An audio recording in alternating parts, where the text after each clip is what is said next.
5 on your side at 10 starts now. Tonight, the tornado debris debate gets a much-needed update.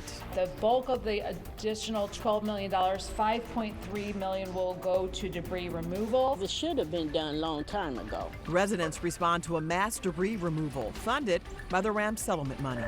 No severe weather in the forecast. In fact, the only rain chance for the next 10 days comes in the next 24 hours, where wet weather could dampen some high school football games. Our top story, Boeing's plans to replace striking workers. We don't really know what's going to happen to them. We don't know what's going to happen to us, and that's kind of scary. The month-long strike hits a turning point.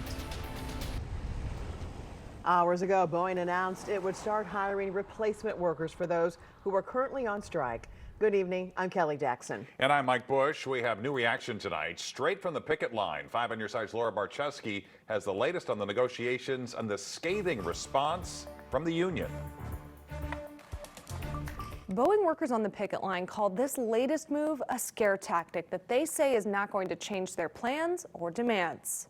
It's officially been a month since 3,200 Boeing workers in St. Louis, St. Charles, and Mascoutah walked off the job after their employer couldn't reach a contract agreement with the machinists union. We're doing what we have to. We're supporting each other. And we get some new news that's trying to shake us. We're not being shaken. We're standing out here. We're doing what we got to do. Boeing's Air Dominance Vice President Dan Gillian said in a letter to employees Thursday, we're starting the process to hire permanent replacement workers for manufacturing roles. I'm incredibly proud of the team we have executing our contingency plans today across the region in support of our customers. Performance thus far has gone better than I expected. David Broyles works on the F-18 line and says he thinks this is a scare tactic, but there's some uncertainty that comes with it if they do hire new workers. We don't really know what's going to happen to them. We don't know what's going to happen to us, and that's kind of scary. I wouldn't want to work for a company knowing that my workers, my skilled laborers are out here striking, knowing that I got to go back to work, knowing that they can be cut, or they can be joining us. According to the National Labor Relations Board, it is legal for Boeing to hire permanent replacements because this would be considered an economic strike. But Broyles says regardless, it takes 3 to 6 months to hire new employees. It takes a long time to learn the skills. That's why we're out here fighting. These are not just basic everyday stuff, not drilling holes in wood here. We're making nation's defense aircraft.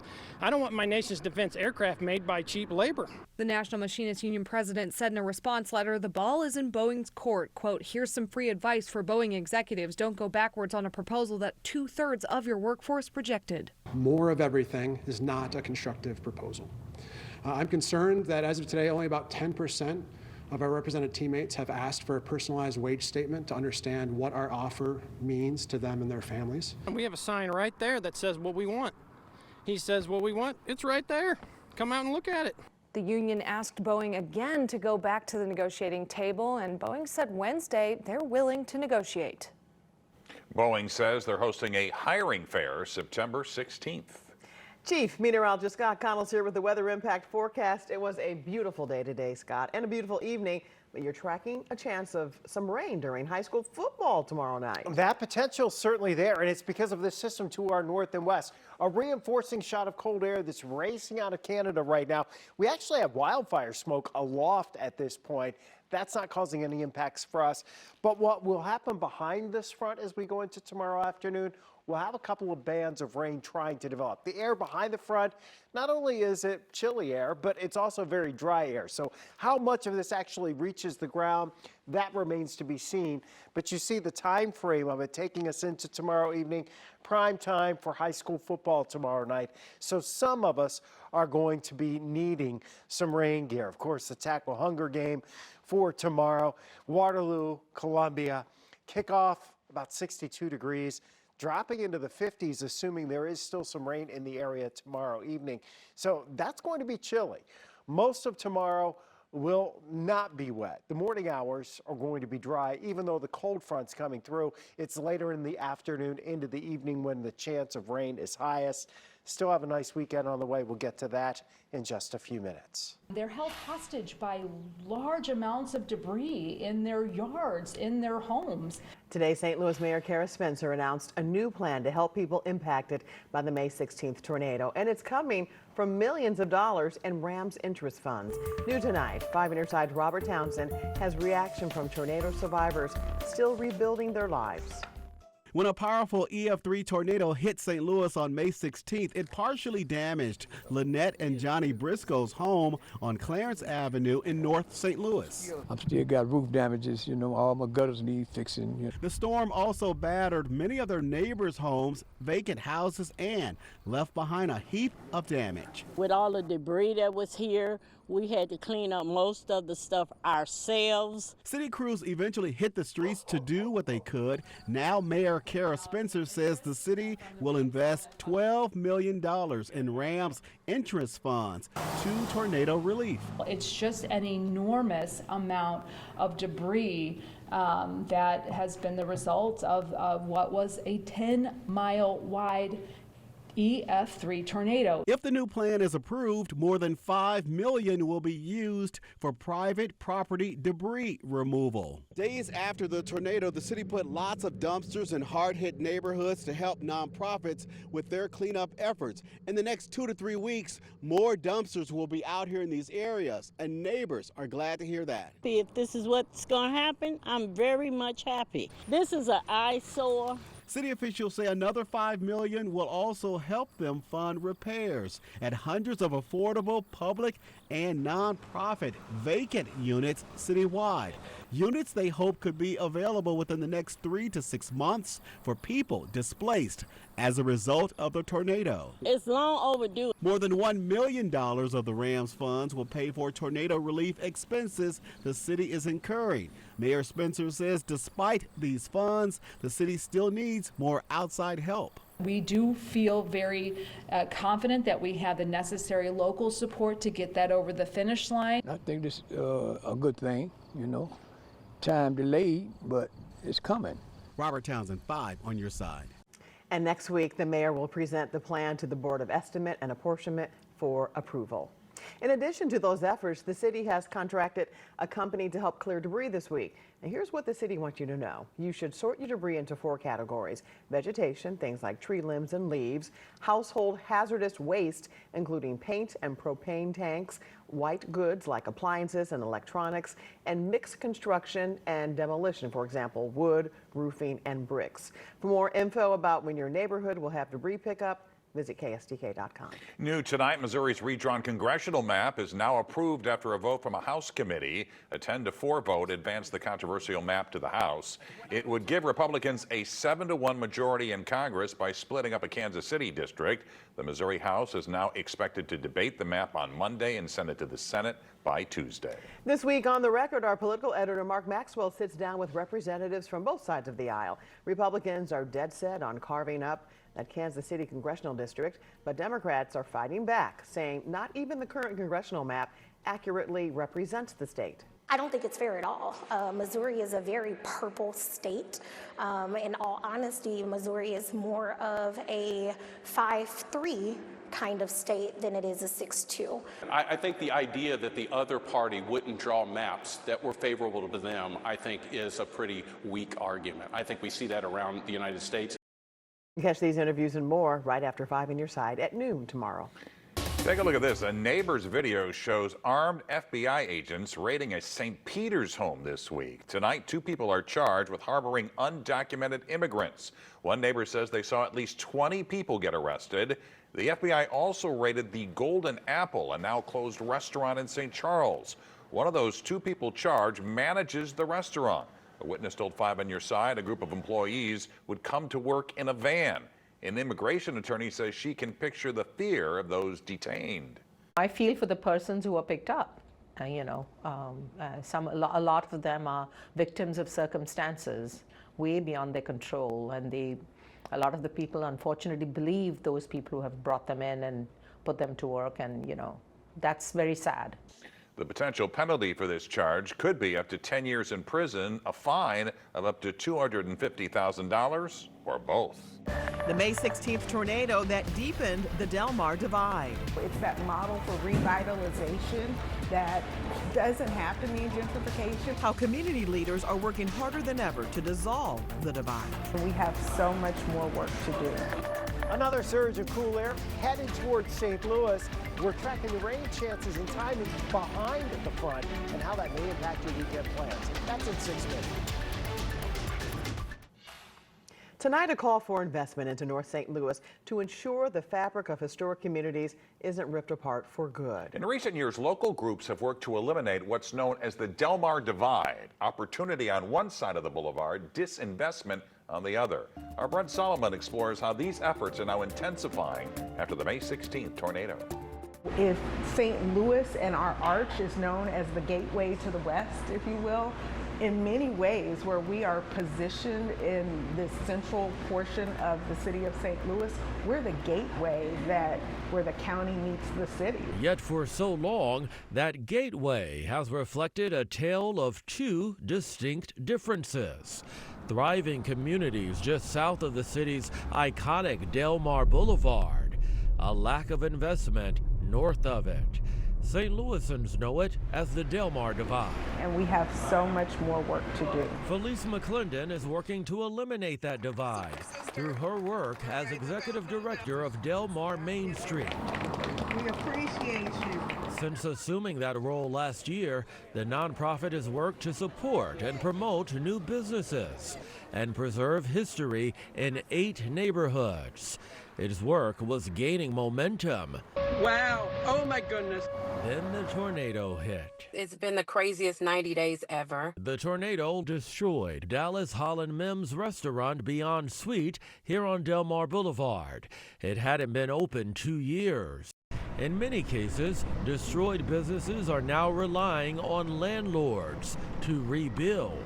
I drive past at least once or twice a week just to see if anything's started in terms of construction, and it does not look like it. To be quite honest with you, the insurance companies aren't acting with any expediency to make us whole again. John Nix is both a business owner and a landlord on Del Mar. My tenants, this is their livelihoods. A lot of times people forget that a small business, they represent the number of households as they have employees. So if a small business employs 10 people, 20 people, 50 people, that's how many households. Many of those households were torn apart and underinsured. I mean, we have people having $60,000, $70,000 worth of insurance on homes that they can't put the roof back on for that, much less redo the house. These homes are relics. They're nice homes.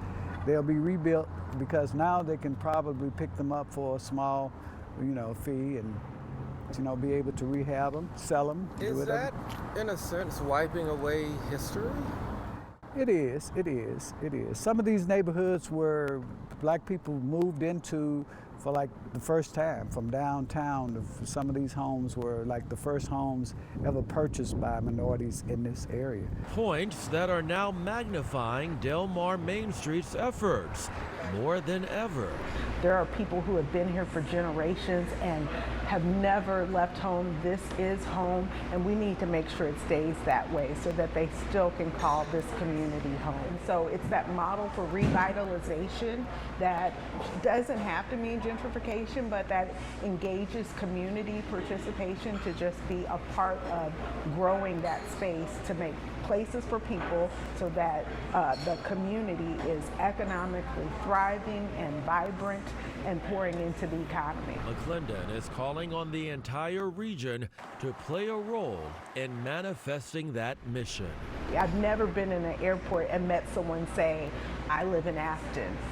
When someone asks you where you're from, you say, I live in St. Louis. When you talk about the Cardinals, it's the St. Louis Cardinals. This is what we all share. In the same way, post-Ferguson, we had a Ferguson Commission. We need a task force. We need eyes on this for both the short term and the long term. Planning, investment, leadership to set St. Louis on a path to bounce back, perhaps better than before.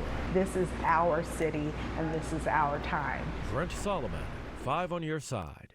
And Mayor Kara Spencer is now looking for people to join recovery advisory committees. You can find the application when you visit this story on KSDK.com. Applications are due next Wednesday.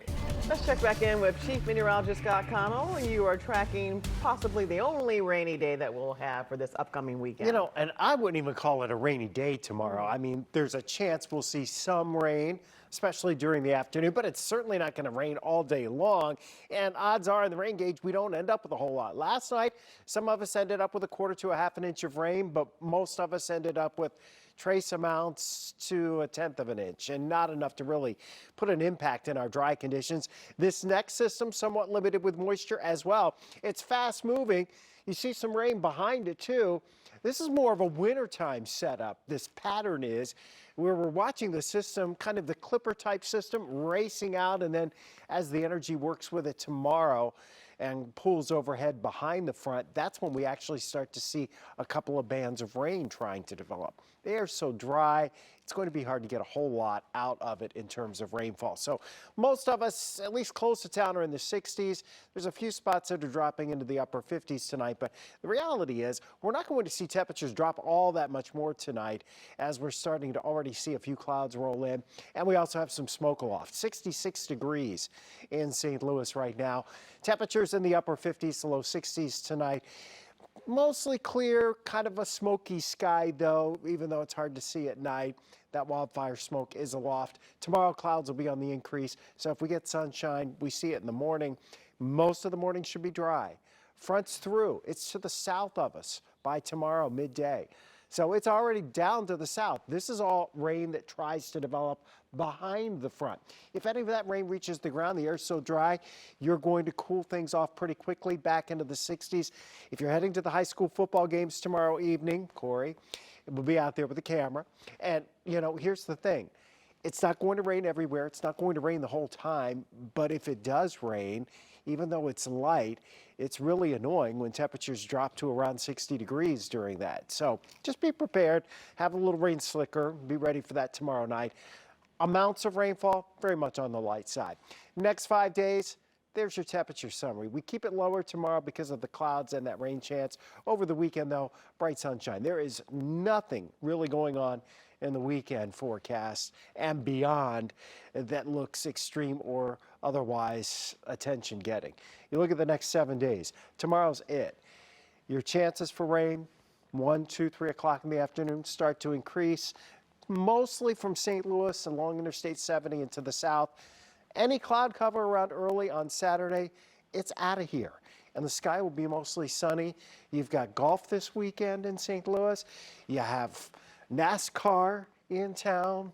I mean, there's a whole lot of things going on this weekend. And outside of our little rain chances tomorrow, the weekend recreationally is great, even though we could use some decent rain. Yeah, but they're going to love this. All right, Scott, thanks. Corey is in with sports. Well, a former St. Louis pro athlete is back in town this week, but his new job in NASCAR may surprise you.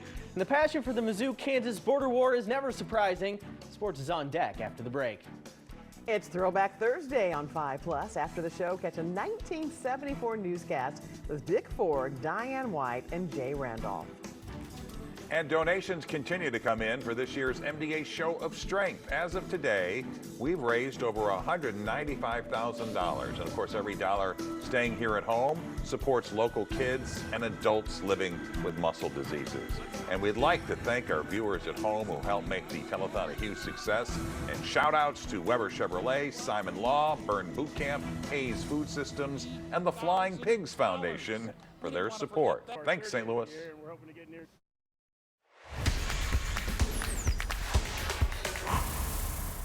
Well, there are busy sports weekends, and then there's this St. Louis sports weekend.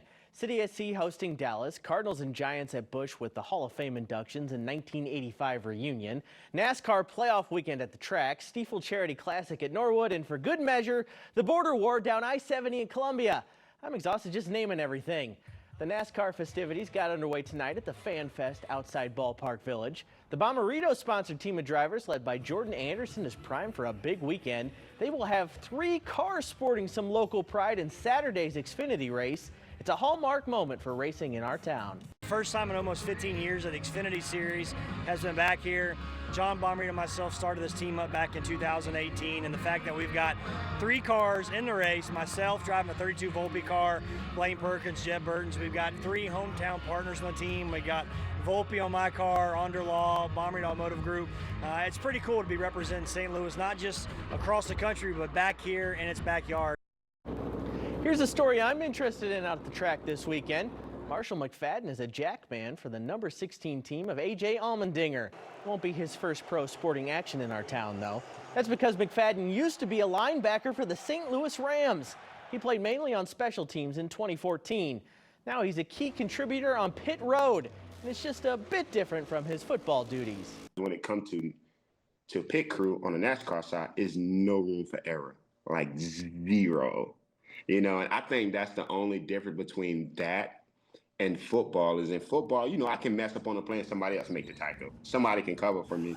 But it's not that with pit crew. You got a certain amount of seconds to get the job done, to get your car back out there off pit road to compete and hopefully, you know, get a chance to win. Because a split second can cost you millions of dollars. The Stiefel Charity Classic officially gets underway tomorrow out at Norwood Hills. Today was Pro-Am Day at the course. Imagine your good fortune to get paired up with the Big Easy Ernie Els for a Pro-Am. Of course, everyone is excited for this weekend's tournament, but with this event joining the playoffs going forward, the future looks even brighter for the Stiefel Charity Classic. To have Stiefel and, you know, as I just said, all the sponsors involved here for next year and for the next couple of years, and this tournament going into the playoffs is just going to enhance everything about it. You know, there's going to be a lot more, you know, a lot more dedication from players to play this tournament in future because of the playoff event, you know. So it's going to be great for the area, bring the people out. It's a great sporting town.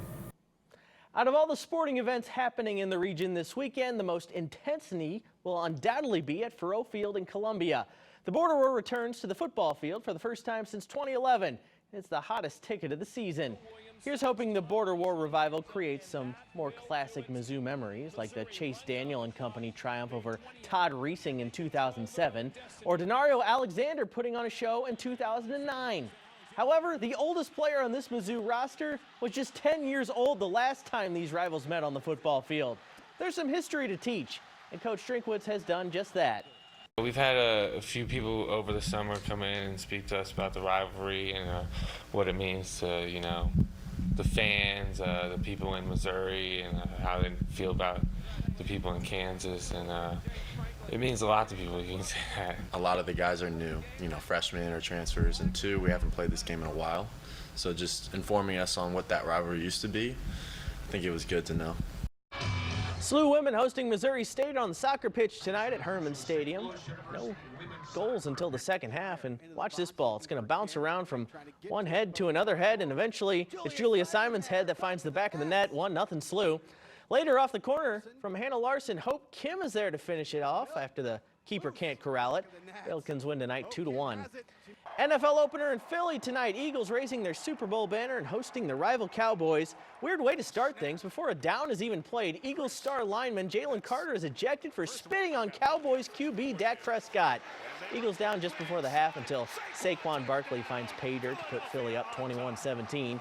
Long weather delay in the second half, but in the end, the Eagles take the opener 24-20. And if you somehow watched all that game and then you stuck around and watched my highlights, God bless you. I think you deserve a medal. Definitely. Corey, thanks. Coming up, it's an historic payout, but only if you win. The next chance for you to get the third highest Powerball jackpot in history. It just keeps going higher and higher. Once again, no tickets matched the winning Powerball numbers last night. The jackpot's now up to $1.7 billion, the third highest in U.S. lottery history. The next drawing is Saturday night. And Scott has one final check of our weather impact forecast. We are expecting, perhaps, for some people, a little rain tomorrow. A little bit of rain tomorrow. It won't add up in the rain gauge to be an awful lot. Drought monitor came out earlier today, and of course the dry conditions expanding even more across the region. So the drought's going to worsen because tomorrow's rain doesn't amount to much. And beyond that, the next 7 to 10 days, it's dry. And it starts to heat up again towards the end of next week. Not humid, but it'll be a drier heat. It will still be around 90 next weekend, we think, but only in the 70s this weekend and tomorrow. Once we start seeing some raindrops, temperatures will drop back into the 60s, so it'll get cool. Look at that, and look at the lows in the 50s. I think about 40 to 45 in the coolest spots Sunday morning and Monday morning. There you have it, 5 on your side at 10, a very late edition. We're always streaming on 5+. Be sure to start your day in just a few hours with Today in St. Louis. That starts at 5 a.m. Have a great today and tomorrow.